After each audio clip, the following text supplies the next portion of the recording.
शंकरांनी एक कथा सांगितली। तीच ही वटसावित्रीची कथा।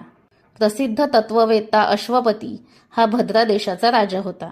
त्याला बालसुख मिळाले नाही, यासाठी त्याने 18 वर्षे कठोर तपश्चर्या केली।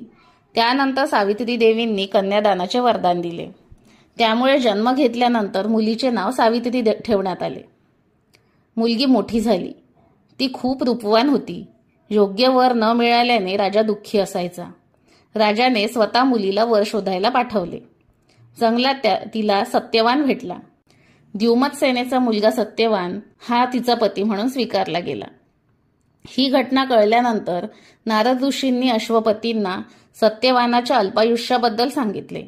आई वडिलांनी खूप समजावले, पण सावित्री तिच्या धर्मापासून हटली नाही। तिच्या जिद्दीपुढे राजाला नतमस्तक व्हावे लागले। सावित्री आणि सत्यवान यांचा विवाह झाला। सत्यवान अत्यंत सद्गुणी